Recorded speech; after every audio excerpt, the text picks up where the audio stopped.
Research is a cornerstone of the varied activity that goes on here at the RNCM. As a department, we have an ongoing programme of projects, performances, exhibitions and events.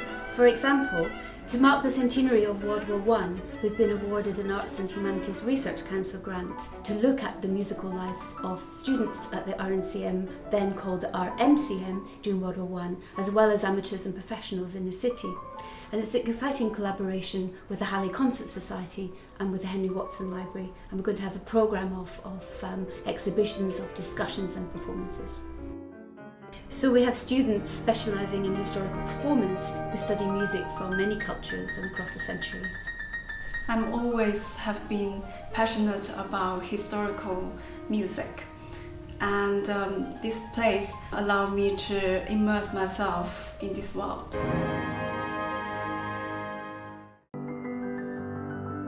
We have a vast collection of historic musical instruments. Some of them go back to the 1540s. They're available to anyone to come and have a look and enjoy them. They're not just for show. We have some of them can even be played by students, some of them are quite regularly played, and they're used for active research and engagement for the college.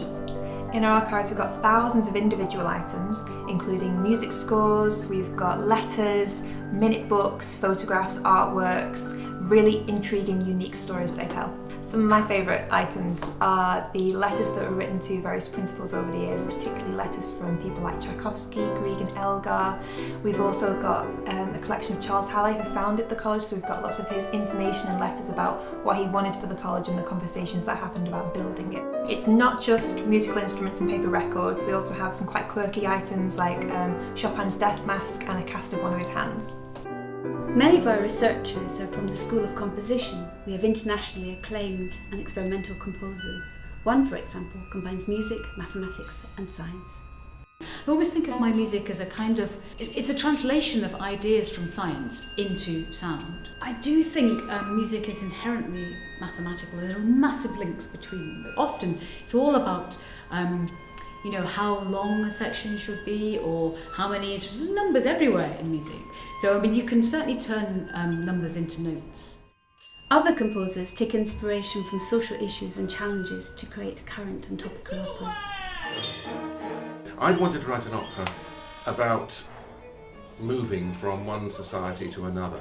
The music becomes more sort of jazz influenced, then it becomes more sort of pop and contemporary influenced as they get more sucked into the Western world. And there's become an enormous trafficking problem. Slavery is as very much here as it always has been.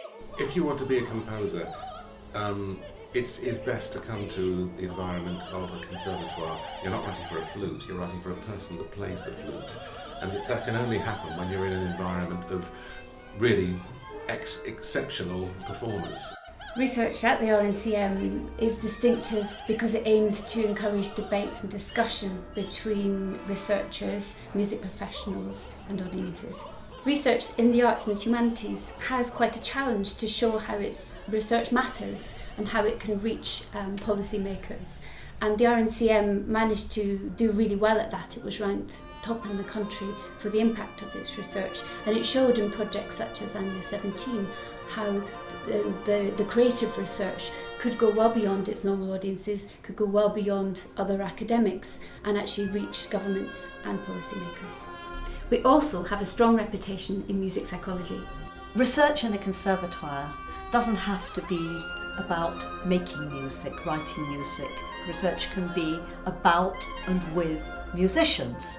So we've got research in expert preparation for performance, we have research in collaborative music making, we have research on musicians' health to be able to play in such a way that they remain in good health. I think the range and breadth of research here is quite breathtaking.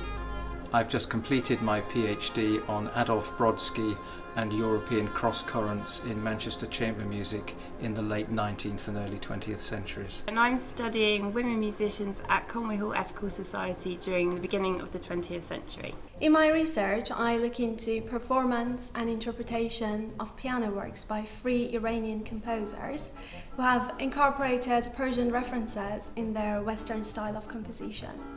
I'm researching philosophy and political music. I'm researching musical networks in early Victorian Manchester.